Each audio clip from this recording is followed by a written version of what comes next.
Évangile de Jésus-Christ selon saint Luc.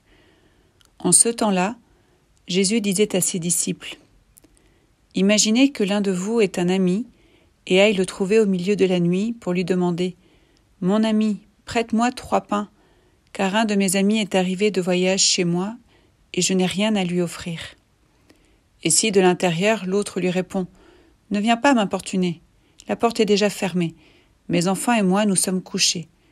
Je ne puis pas me lever pour te donner quelque chose. » Eh bien, je vous le dis, même s'il ne se lève pas pour donner par amitié, il se lèvera à cause du sans-gêne de cet ami et lui donnera tout ce qu'il lui faut. Moi, je vous dis, demandez, on vous donnera. Cherchez, vous trouverez.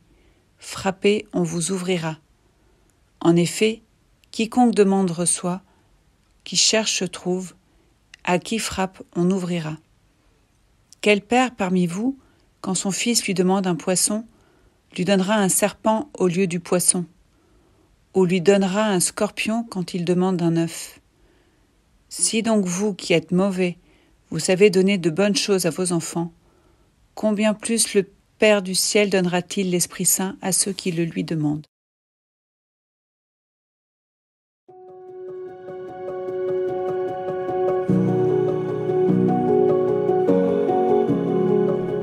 L'évangile d'aujourd'hui prolonge celui d'hier et l'enseignement de la prière du Notre Père.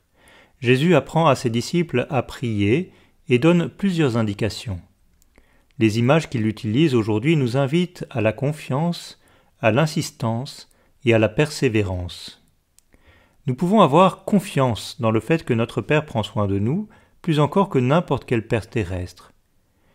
Nous devons chercher au fond de notre cœur l'énergie d'une prière insistante, qui ne se contente pas d'exprimer un désir en passant et en oubliant aussitôt que l'on a prié pour cela.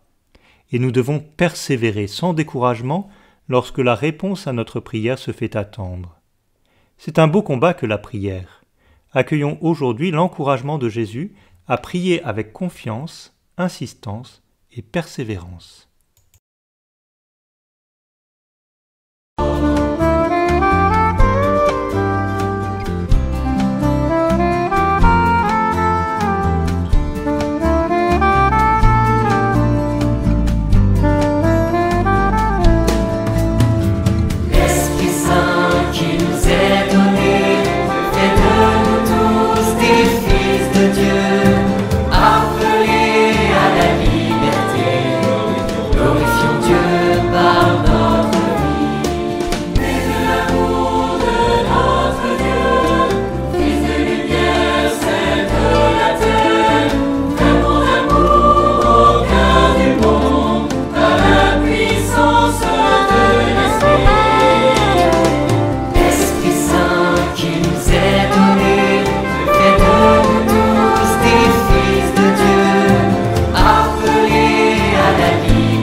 À son image, il nous a fait pour nous aimer comme il nous aime.